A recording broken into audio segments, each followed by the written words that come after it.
Sejam todos muito bem-vindos a mais um episódio do Além da Visão, um olhar globalizado sobre a saúde ocular. Um espaço com informações sobre prevenção à cegueira, reabilitação visual e vai bem além da visão, com muitas dicas e informações ligadas aos olhos. Nosso convidado de hoje é um dos profissionais com uma das mais lindas histórias da saúde ocular. Eu estou falando do Dr. Nazareno Barreto. Ele, que é roraimense, com 33 anos de experiência na área oftalmológica. Ele é especialista em medicina do tráfego, ele é perito do governo federal, ele é concursado do estado de Roraima, nossa, lá da época do Dr. Rômulo ainda, viu? Conselheiro do CRM, onde ele exerce o cargo de tesoureiro, e ele foi eleito agora recentemente num cargo muito importante para toda a classe médica. Ele foi eleito conselheiro federal e nós tivemos a honra de ter, eu brinquei que foi 99% dos votos da Oculistas Associados, e além de todos aqueles médicos que foram alunos do Dr. Rômulo e que também são muito parceiros, muito amigos, que entenderam e reconheceram que Dr. Nazareno era a melhor opção, e vocês vão ver aí pelo currículo dele que ele não é brinquedo não, gente. Nazareno é realmente essa pessoa muitíssimo especial e experiente, viu? Não digo mais nem competente, ele é muito experiente. E Dr. Nazareno, a palavra agora é sua para os cumprimentos aos nossos seguidores, que já são inúmeros, né? E eu já queria que o senhor, nos cumprimentos, já começasse a responder qual foi a sensação da linda vitória como conselheiro federal. Bom, antes de mais nada, queria agradecer o convite. Já estou devendo essa entrevista há algum tempo, já tinha me convidado antes. Um abraço a todos os seguidores. Bom, essa eleição do Conselho Federal de Medicina foi uma eleição disputada, mas que, graças a Deus, nós vencemos com uma boa margem de votos. E eu, antes de mais nada, gostaria de agradecer, inclusive, a sua ajuda. Você foi muito importante nessa eleição, nos apoiou, pediu voto para a chapa. E graças a Deus eu e o Dr. Domingos saímos vencedores. O Conselho Federal de Medicina é o órgão máximo da medicina, e ele rege a medicina e tem uma atividade judicante, e precisava de gente experiente. A gente sabe que a medicina passa por um momento difícil, né, com uma ideologia política por trás, que a gente não entra nesse mérito lá no Conselho Federal de Medicina, mas que a todo momento a gente é atacado na imprensa como sendo um órgão negacionista. E, na verdade, nós não somos negacionistas. E a gente está lá para defender o ato médico, defender a medicina, defender nossos pacientes, que isso que é o mais importante. E eu, como sou de uma geração já com 64 anos, realmente foi nisso que nós conseguimos passar a credibilidade para os médicos, para essa turma nova de médicos, de mostrar a experiência do Dr. Nazareno nessa luta. Realmente, hoje, a classe médica precisa estar unida para defender os seus direitos médicos. Doutor Nazareno, a gente viu no seu currículo que o senhor também é especialista em medicina do tráfego. Explique aí para que os nossos seguidores entendam o que é perícia do Detran e o que é exame oftalmológico, e por que o ginecologista, o pediatra, faz exame de vista para o Detran. Então, o médico especialista em medicina de tráfego, ele tem uma formação específica para isso, né? Ele faz uma prova de título, e ele é habilitado a fazer essa perícia. Como o nome já fala, é uma perícia, né? Na perícia, a pessoa, ela passa ou não. Então, às vezes, a pessoa, num exame, ela não só por problema de vista, por algum outro problema, a gente precisa ter um laudo. Por exemplo, um paciente que naquele questionário relata que tem epilepsia. Então, nesses casos, a gente precisa ter um laudo do neurologista dele para saber se ele teve alguma crise recente, se ele faz uso de alguma medicação, porque infelizmente essas pessoas elas ficam inabilitadas para a direção. No caso do teste de visão, apesar de eu ser oftalmologista, na hora da perícia, a perícia é um exame, ela é impessoal, você não pode escolher o perito qual vai ser examinado, é um sorteio. E nessa perícia, se eu detectar que o paciente tem alguma deficiência visual, eu peço um laudo de um oftalmologista, colega, para enriquecer o nosso laudo. Eu me coloco indisponível para fazer aquele exame naquele momento, porque eu não posso periciar e examinar um paciente e dar um laudo para uma perícia que eu estou realizando. Então, o ideal é que seja um outro colega que faça isso. Mas é um exame de suma importância, porque a gente habilita ou não pessoas a estarem no nosso trânsito, né? Mas graças a Deus é um exame tranquilo, o índice de aprovação é muito grande. Claro que existem um ou outro paciente, né? Pacientes que usam óculos, que precisam constar na carteira, categorias que são C, D e E, que são profissionais, que precisam ter o exame toxicológico. Enfim, é um exame muito importante para habilitar nossos condutores. E são esses profissionais, os peritos em medicina do tráfego, que evitam com que as pessoas que não enxergam, que tenham diversos problemas de saúde, não sejam habilitados e que não causem acidentes, né? Doutor Nazareno, ainda explorando um pouquinho, nós também passamos por algumas outras dificuldades. Por exemplo, o paciente perícia é do dia, né? Porque a gente já se deparou com pessoas que fizeram a perícia hoje, amanhã sofre um acidente, tem um derrame, alguma coisa, e daqui a um ano ele já não pode pegar aquele exame que ele fez há um ano atrás e vai lá e pega uma cópia. Então, nós temos nos deparado com situações, eu acho que o senhor vai poder nos dirimir as dúvidas, de pacientes que faz o seu exame, na hora ele está liberado, aprovado, e ele some. Ah, tem gente que quando está completando 5 anos, às vezes, eu já peguei com 5 anos, às vezes 2 anos, ele volta lá e diz, eu quero uma segunda via, eu vim aqui para o doutor assinar essa perícia. E às vezes eu brinco, e o senhor ainda enxerga? Aí às vezes ele diz, não, eu tive um probleminha que eu descolei uma retina e o senhor quer a segunda via. Olha, o senhor vai ter que fazer Novo exame. um novo exame. Explique aí por que que a perícia não tem segunda via como uma receita de um óculos? A perícia, além de ser impessoal, ela é naquele momento, ela é do fato gerado no dia, né? A gente não pode se ater a fatos anteriores, né? Se o paciente, às vezes, há um ano atrás ele tinha uma boa visão, mas por algum motivo ele teve uma perda de visão, o exame tem que ser feito naquele momento. Ele não pode pegar um exame anterior e usar para liberar a sua carteira, né? Isso, inclusive, o sistema do Detran já permite que a gente não, você tem que fazer um novo exame para poder ratificar o que você tem hoje. Nós não podemos levar em consideração exames passados para poder liberar um condutor a dirigir. Olha, nossos seguidores estão ganhando assim informações e que o bacana desse podcast é que não é um leigo, não é o profissional não médico. Aqui só pode ser especialista, gente. Então, veja bem, eu vou fazer uma pergunta agora que eu não quero ouvir bem, mas, doutor Nazareno, é uma pergunta assim que muito, até quantos anos um idoso pode dirigir? Na Se tem verdade, limite de idade? não, na verdade existe limite de tempo de validade de carteira, né? A partir dos 60 existe uma diminuição do tempo, até hoje aumentou o tempo, né? Agora o exame vale por 10 anos, mas a partir dos 60 anos a carteira ela tem uma diminuição do tempo de validade. E no momento do exame, a gente vai ver toda a condição do idoso, se ele tem algum problema físico que impeça a direção. Existem várias restrições. Existe restrição da pessoa não poder dirigir no período noturno, existe restrição da pessoa não poder dirigir em estradas. Então, a gente leva em consideração. O fator idade, ele é relativo, né? Porque a gente tem hoje pessoas de 80 anos, 85 anos, que têm uma vida ativa perfeita. E essas pessoas continuam a dirigir.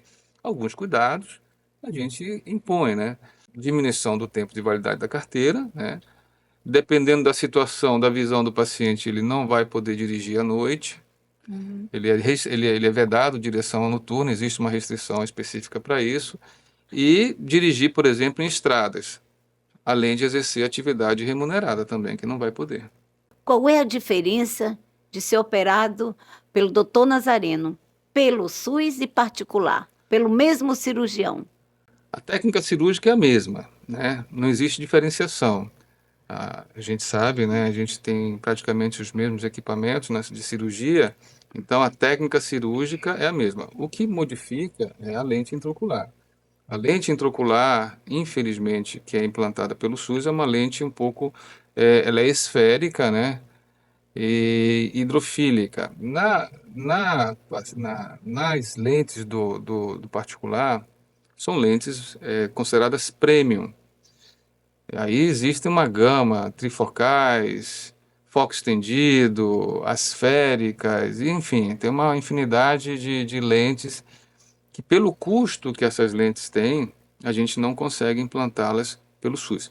Mas a técnica cirúrgica é a mesma, o resultado visual é o mesmo, só que o paciente tem que ser orientado, olha, o senhor vai ter que usar um óculos após a cirurgia para corrigir para perto, um pouquinho para longe, mas a visão será muito boa. Hoje, o que o senhor faz de retina clínica no IOB? Lá no IOB a gente faz tanto a retina clínica quanto a retina cirúrgica, né? Lá nós temos dois colegas que atendem lá, doutor Eduardo e doutora Nayane, eles têm um equipamento lá, então eles operam toda a parte de retina, descolamento de retina, panfoto. Inclusive, antes eu fazia as panfotocoagulações, eu agora passei para eles, né? Eu já terceirizo esse serviço, né? Porque é uma área mais do retinólogo, né? Quando não tínhamos, nós fazíamos fotocoagulação aqui, porque quando eu fazia residência, eu seguia muito um professor meu que fazia retina. Mas hoje, Boa Vista está muito bem servida de colegas de retina, tem o Dr. Ricardo, lá da Oculistas Associados. Então, hoje, toda a parte de retina é feita aqui no estado. Um paciente, um empresário, alguém que viaja muito, o que o senhor diria como um conselheiro mesmo federal aqui, se tem diferença operar em Boa Vista pelos nossos profissionais, que eu verifico que todos têm RQE, têm subespecialidade nas áreas que estão operando, para operar em São Paulo, Rio, porque lá tem uma lente que não tem aqui? A técnica cirúrgica ela é universal, né? Não existe essa diferenciação. Os equipamentos são os mesmos, que se usa aqui, se usa em São Paulo, se usa em Minas. Os profissionais que nós temos aqui são excelentes. Tem o doutor Marcelo Moreira, doutor Valtênio, na parte de retina. Doutor Eduardo, doutora Nayane, doutor Ricardo. Esse feedback que a gente tem de colegas que vêm de fora enriquecem muito nosso serviço aqui, porque a gente pega mais experiência. Eu lembro que há muito tempo atrás, o Dr. Rosenberg, Israel Rosenberg, vinha aqui fazer cirurgia de catarata, a gente acompanhava, e eu aprendi muito com essas vindas aqui. E depois a gente começou a fazer focoemulsificação, porque quando eu terminei a residência, É na isto. verdade, eu formei em 91, mas eu fiz a residência de 92, final de 92 até 95. Então nós fazíamos extracapsular, Lembro. né? O Faco estava iniciando, os Facos ainda eram Universal 1, e depois a gente foi migrando, foi fazendo a conversão de extracapsular para facoemulsificação. Aqui a gente ainda faz muita extracapsular, viu? Tem muita catarata aí negra que o faco não quebra, a gente tem que converter para extracapsular. Doutor Nazareno, eu tenho visto muita vaquinha. Eu tenho escutado muitos, inclusive políticos, agora nessa campanha, de ligarem para oculistas. Eu digo que nós somos o efeito fraude de pacientes menos favorecidos, né? Porque a gente continua fazendo um trabalho quase que filantrópico quando nós vamos em todo esse interior cobrando um preço bem acessível que só dá para pagar a alimentação, o médico, porque nós fazemos um trabalho de qualidade, mas a gente vai já lá falar por que esse trabalho itinerante. Então, o ceratocone, nós temos escutado muitas vaquinhas, gente desesperada e pede dinheiro de um e de outro. E, na verdade, nós já vimos aqui a doutora Irlana, que é doutora em córnea, mostrar que se faz o crosslink pelo SUS. Então, isso aqui é uma coisa muito boa. E, doutor Nazareno, eu não sei ainda, a gente vai saber, mas eu sei que nós tínhamos 2 serviços, uns 4 serviços de lente de contato muito bons. Inclusive, ele falou aí, mas nós já tivemos aqui grandes cirurgiões como Rosenberg, Leila Gouveia, que hoje é a presidente da Abrasp. Nós tivemos Dr. Newton Cara José, da Unicamp, que hoje tem o filho dele, né, que dá o Niltinho, que a gente chama assim carinhosamente. O Marco Rei Faria também operou aqui com a gente. Marcelo Ventura, da Fundação Altino Ventura, e a Oculistas Associados ao longo desses 40 anos, doutor Nazareno. 38 anos, doutor Rômulo ficou com a gente. E hoje nós já estamos aí, não, 40 anos. Realmente, nós temos o privilégio, como o doutor Nazareno, como Irã, como nós, de trazermos professores, referências nacionais e internacionais.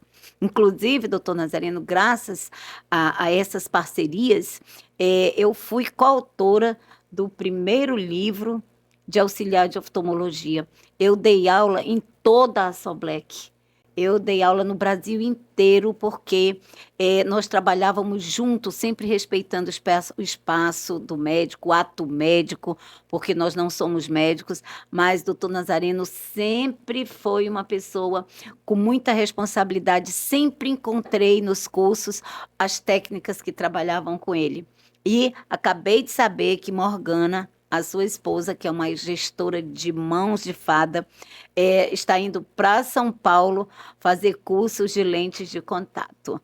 Eu parabenizo, porque lentes de contato é ato médico. Por quê, doutor Nazareno, que ninguém deve comprar? Dê a sua mensagem, oriente. Por que que ninguém... Se pode comprar lente internet, se ceratocone, qualquer leigo, nem os contatólogos, é muito bom, porque às vezes fica uma folguinha e precisa do médico oftalmologista. Então, a lente de contato é um ato médico pelo próprio nome, é lente de contato. As implicações e as complicações advindas de uma adaptação de lente de contato são grandes. Desde uma lente mal ajustada até complicações graves, como úlceras de córnea. Existe um protozoário chamado acanthameba, e não é tão raro assim. Inclusive, eu tive um colega médico que teve um problema gravíssimo no olho. Ele é do Rio de Janeiro, ele me ligou e na cultura deu acanthameba. O tratamento é longo, além de ser um tratamento longo, as sequelas visuais sempre acontecem porque deixa uma cicatriz, e por esse motivo a lente de contato, a adaptação de lente de contato deve ter a supervisão de um colega médico, para ele dizer, olha, está tudo bem, ficou bom. Aí tem que orientar o paciente em relação aos cuidados de higiene da lente, porque muitas vezes as complicações são desagradáveis. Eu já vi paciente ir para transplante de córnea pelo uso inadequado de lente de contato. Então, esse negócio de comprar lente de contato de lojas, é meio complicado. Gente, fica aí a dica, é muito sério, é o barato que sai caro. Hoje, o serviço do doutor Nazareno é bem estruturado, como o da Oculistas, mas hoje nós, inclusive, temos subespecialistas em córnea. Quando o paciente evolui para uma úlcera, né, doutor Nazareno, o tratamento, o médico tem que olhar todos os dias, os colírios. Aqui não tem laboratório, vem de fora, e até vir, só o especialista em córnea pode fazer ali para socorrer, para não deixar o olho perfurar. Só ele vai poder colocar dentro do centro cirúrgico e fazer um recobrimento. É muito sério. Então, gente, o barato que sai caro procure o seu oftalmologista, porque o seu oftalmologista ele sabe indicar e não indicar de acordo com o exame oftalmológico, porque tem também a lágrima que tem que ter a quantidade certa. Todo mundo pode usar lente, doutor Nazareno? Existem algumas contraindicações, né? Por exemplo, mas na adaptação, o paciente, por exemplo, tem um pterígio muito grande, a adaptação da lente de contato não vai ficar perfeita, aí tem que fazer a cirurgia do pterígio primeiro para deixar uma superfície lisa para a gente adaptar a lente. Fora isso, a grande maioria das pessoas podem usar lente de contato, desde que seja indicada e conduzida por um profissional da área. Muito bem. Nós temos na oftalmologia um grande problema, o exercício ilegal da medicina. Nós que estamos andando aí, desbravando onde não vai oftalmo, é um programa Visão para Todos itinerante. O doutor Rômulo tinha esses sonhos e antes de ele partir, duas coisas ele queria fazer. Ele queria ir em lugar onde não tivesse oftalmologista, para evitar que o profissional não médico pudesse tomar esse espaço. E a gente tem ido, né? Não é fácil, é muito difícil. Monta equipamento, desmonta, mas a gente tem conseguido ir. E em todos os lugares que nós estamos andando, nós estamos vendo profissionais não médicos, inclusive só com nível de segundo grau, que eu acho que nem o curso de optometrista tem, fazendo exame de vista. Doutor Nazareno, como conselheiro federal e como médico oftalmologista comprometido com a visão das pessoas, eu queria que o senhor dissesse o risco que essas pessoas correm fazendo exames oftalmológicos com profissionais não habilitados.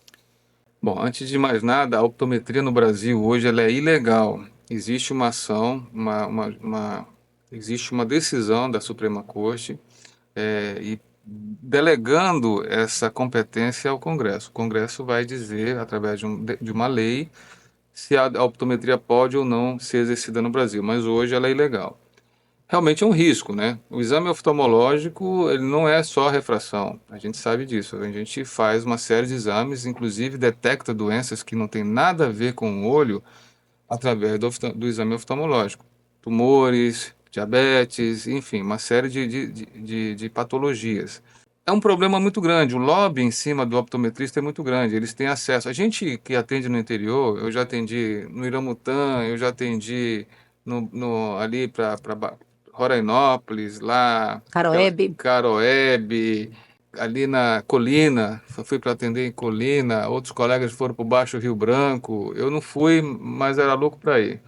A gente sempre está presente nesses municípios. Existe uma ação do governo, que é a saúde itinerante, que leva o oftalmologista para esses recantos. E tem as ações dos colegas que têm consultório, como vocês têm em Rorainópolis, que atendem aquela comunidade do sul do estado. A optometria, ela está circulando no nosso estado. Recentemente nós fizemos, através de uma parceria com a Secretaria de Segurança, nós fizemos a apreensão de equipamentos no sul do estado de um optometrista.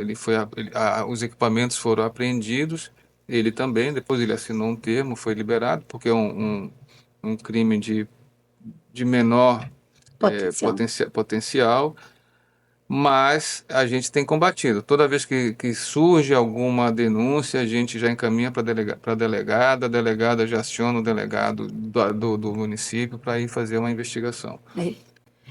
Gente, fica uma dica, porque eles se vestem de médico, bonitinho, coloca lá doutor Paulo, doutor Pedro, mas o carimbinho dele não é um carimbinho escrito CRM. Então, para poder ser habilitado a atender paciente, tem que ter CRM. Né? Então, se tem CRM, você sabe que está seguro. Se não, é muito perigoso, porque, como o doutor Nazareno disse, não é só o óculos, mas são muitas patologias que precisam serem tratadas, precisam serem prevenidas para que você não venha a ter uma cegueira por não tratar. Só um adendo, geralmente esses optometristas, eles estão atrelados a uma ótica. A gente não pode ter venda casada, né? A gente não pode chegar, olha, você consulta e eles retêm a receita, só pode fazer com a ótica que está geralmente com eles, o que é ilegal. Venda casada é ilegal.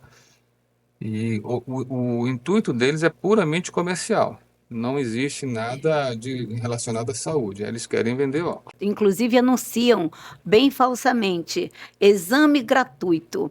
Eu digo que oftalmologista, médicos, anunciando exame gratuito, doutor Nazareno, o senhor vai rir. Eu digo que é jabuti trepado. Ou é enchente ou é mão de gente. Porque um médico não vai passar 6 anos estudando para fazer consulta de graça, né? Então, gente, tenham cuidado, que é o barato que sai caro.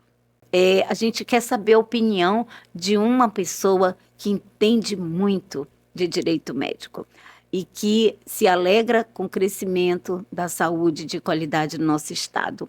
Mas também eu não entendo muito, você também não, e muitas perguntas estão surgindo.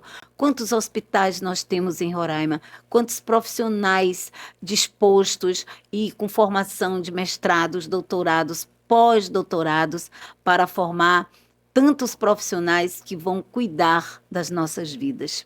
Nós já possuímos em Roraima é, uma faculdade de medicina federal, a responsável por tantos médicos especialistas. Que alegria a gente vê hoje cardiologistas, endocrinologistas, todas as especialidades, pessoas que já passaram na mão de vocês, foram alunos e que hoje são referências no nosso estado. Nós temos, acho que a primeira turma já formada, uma outra faculdade de medicina, a nossa estadual. E está sendo anunciado, agora em 2025, a terceira faculdade, e essa a primeira faculdade de medicina particular. Como é que o Conselho Regional, mas eu digo, como é que o Conselho Federal de Medicina tem visto tantas faculdades abertas? Isso aí é bom, a qualidade é boa. Como é que o senhor vê? De maneira instrutiva. Tanto o Conselho Regional de Medicina quanto o Conselho Federal de Medicina têm uma preocupação muito grande com essa proliferação desordenada de cursos médicos. Os bons cursos que são implementados, eles merecem nosso apoio. Claro que para você implantar um curso, existe uma série de exigências. Por exemplo, cada aluno matriculado ele tem que ter no mínimo 5 leitos à disposição dele para o ensino. O que acontece é que muitas, não aqui em Roraima, não estou falando aqui de Roraima, mas aí para fora tem muita faculdade de medicina.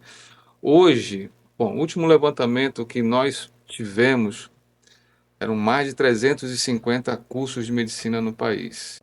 Nós temos mais cursos de medicina do que os Estados Unidos. Nós só perdemos para a China, mas a China tem 1,2 bilhão de habitantes.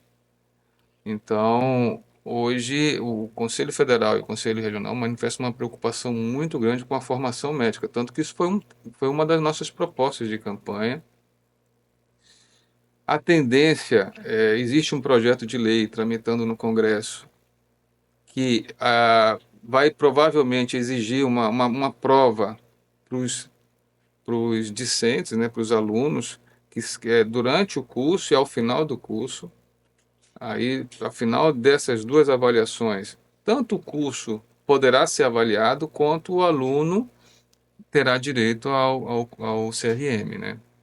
Isso é uma medida que tramita no Congresso, não tem nada definido, mas nós vemos com muita preocupação. Hoje em dia, além disso, tem aqueles médicos que são formados no exterior e que querem entrar e exercer a medicina no Brasil sem fazer o Revalida. O Revalida é uma prova que vai testar o conhecimento daquele médico formado fora, se ele pode ou não exercer a medicina no Brasil. O índice de reprovação ele é grande, em alguns países beira quase 98% a índice de reprovação. Mas é uma coisa que faz necessário, porque essas pessoas vão tratar da nossa população. Então, o Conselho Regional de Medicina e o Conselho Federal de Medicina têm se empenhado muito em tentar equacionar esse problema junto às autoridades. E falando de outra coisa que é a minha paixão, a minha emoção, e que durante muitos anos, junto com a Fundação Altino Ventura, que é o maior polo de visão subnormal, de reabilitação. Então, quando eu vi aqui no currículo do Dr. Nazareno, baixa visão, é uma emoção, porque eu ainda tenho lá o espaço na Oculistas, com as nossas lupas, com as telelupas, com tudo que tem de moderno, né? Com os nossos terapeutas ocupacionais, com as pedagogas, com as psicólogas. E, doutor Nazareno, eu vou fazer aqui, eu deixei caladinha para lhe pedir algo aqui, que uma vez por mês o senhor atenda uma pessoa dessa, do CAPDV, que desde a partida do Dr. Rômulo, que foi muito rápida, a gente tem atendido com médicos que são oftalmos pediatra, né? A gente tem pedido, e como lá no CAPDV não tem oftalmologista, não são muitos alunos, mas a gente precisa muito. E não é muita coisa, mas que o senhor pudesse ajudar nesse projeto do CAP, o nossos TO, a Fundação Altino Ventura tem treinado sempre, vem os convites, a gente manda. É, se o senhor pudesse também ver para treinar uma pessoa da sua clínica, porque de nada adianta operar uma criança de uma catarata congênita e deixar essa criança sem o acompanhamento dos terapeutas ocupacionais, sem os exercícios, sem o tratamento psicológico e sem o acompanhamento pedagógico. Então, a gente sabe que se opera uma criança, se operar uma catarata congênita, para quem é um cirurgião do seu nível, é fácil. Mas tem que ter toda uma estrutura por trás. E hoje, no estado de Roraima, nós temos o CAPDV, na prefeitura tem, não é o CAP, mas tem também uma sala especial. E eu queria mesmo que o senhor mandasse uma mensagem para todos os oftalmologistas que é público o CAPDV, que quando encontrasse uma criança com a deficiência, com a baixa visão, que pudesse encaminhar para lá, porque lá eles têm os pedagogos, eles têm, inclusive quando fica cego e já idoso, já velho, já que não é mais criança, também lá tem o acompanhamento. Então, doutor Nazareno, eu vi que ele é o único hoje no estado especialista em baixa visão. Tinha o doutor Rômulo e tinha ele. Só que o doutor Rômulo era aqueles apaixonados, ele deixava de trabalhar e ganhar dinheiro, e a gente ficava, porque às vezes ele passava a semana atendendo. Então, quando ele ficou doente, uma das coisas que ele pediu, doutor Nazareno, mana, eu vou te pedir uma coisa, eu pensei que era outra coisa. Ele disse, mana, atende essas crianças para mim. Então, eu sempre peço. Essa semana aconteceu algo interessante. O médico não conheceu o doutor Rômulo, só de falar, ele estava aí, e ele disse, dona Edila, aqui, doutor Rômulo colocou, retornar todo ano NPG. E o paciente disse, não, essa é a minha carteirinha para me não pagar. Aí ele disse, ele veio no passado, agora ele não paga. Eu disse, olha, com essa carteirinha, como tem pouquinhas, a gente vai até o paciente vir. Mas realmente, doutor Rômulo, ele tinha isso. Você sabe que você deve ter pego e ele fazia essas coisas. Então, a gente tem pouquinhos desses ainda bem, viu? Mas, então, o CAP hoje, até que contrate, é algo que a gente precisa pedir à Secretaria de Educação nos próximos concursos, fazer concurso para um oftalmologista para atender o CAP, né? Então, a gente continua. Todo aluno que precisa lá, se for matriculado, tá? Não pode ser pedido político, nada, tem que ser matriculadinho, vem aluno, a gente poder atender. Então, eu ia lhe pedir para o senhor dar uma vaguinha por mês, uma só, de que o CAP mandasse direto para o senhor, viu? Claro. Ó, então, o IOB tá de portas abertas. Esse é um tema muito importante, né? A prevenção da cegueira na criança, na primeira infância. Em junho, o Conselho Federal de Medicina promoveu o primeiro encontro do CFM de prevenção à cegueira infantil. E vários temas foram abordados, catarata congênita, e o último foi sobre retinoblastoma, né? inclusive com a participação do Thiago Leifert lá com a gente, porque a filha dele fez um diagnóstico de retinoblastoma bilateral e, infelizmente, um dos olhos já fez numa fase, porque assim, o retinoblastoma tem 5 fases. Fase um, que é a fase inicial, onde o tratamento ele é clínico, fotocoagulação, e a fase 5, que muitas vezes o tratamento é cirúrgico e, infelizmente, a sequela como se você retira o olho, nucleação, né? Então, a sequela é a perda da visão. E o depoimento dele num dia foi um depoimento comovente, né? Porque a filhinha dele teve retinoblastoma bilateral, os dois olhos. Não parece que foi numa fase um pouco mais precoce, que está em tratamento.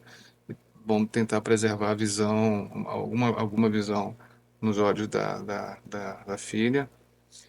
Mas isso é importante. Toda criança primeiro deve fazer o teste do olhinho logo que nasce e fazer testes seriados ao longo da infância. Porque qualquer coisa, desde uma catarata, qualquer coisa que impeça o desenvolvimento da visão dessa criança até os 6 anos de idade, ela se tornará permanente.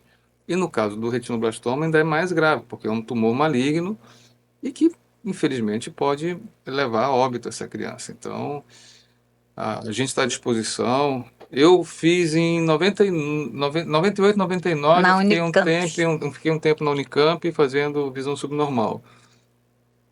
Como quando eu cheguei, assim, eu atendia crianças e eu orientava e tal, a minha atuação foi mais nesse sentido. E o Dr. Rômulo também fazia também a visão subnormal lá, atendendo as crianças. Mas hoje eu acho que tem o doutor Marcelo Moreira, que tem os equipamentos também, ele faz essa parte de visão subnormal, ele orienta as crianças, mas a gente está à disposição. O que precisar. Criança é uma coisa que toca muito a gente, né? Porque é uma criança que tem a chance de não perder a visão, e, infelizmente, ela faz um diagnóstico tardio, ou ela vai ter sequelas visuais, né? É, continue nos seguindo, curta, é, passe para os amigos, porque nós vamos trazer aqui a diretora e mais a técnica de terapia ocupacional que cuida dessas crianças no CAPDV para muito mais esclarecimentos. Doutor, ontem esteve com a gente também o glaucomatólogo, que ele é especialista em crianças que nascem com a catarata congênita e da infância. Ontem, doutor Pedro Lima explicou aqui, bem emocionante, e hoje corrobora a experiência do doutor Nazareno. Doutor Nazareno, olha, foi maravilhoso. Eu tenho certeza que os nossos seguidores vão ficar todo dia voltando, lhe ouvindo, porque foi prazeroso escutar o senhor tão tranquilo, tão calmo, tão seguro, passar informações que toda a população precisa saber. E o que eu ia dizer para o doutor Nazareno agora é, por último, que o SUS, o Sistema Único de Saúde, ele funciona também, né, sendo que um processo mais longo, mas que funciona no Estado. Nossos profissionais são bons e o senhor ajudou muito aqui em tantos assuntos que esse podcast vai ser bem recortado aí pela Lane Prata, porque realmente foi muito gostoso, prazeroso ouvi-lo. E eu quero deixar para que o senhor agora deixe sua última mensagem e se despeça desse momento tão único e tão importante.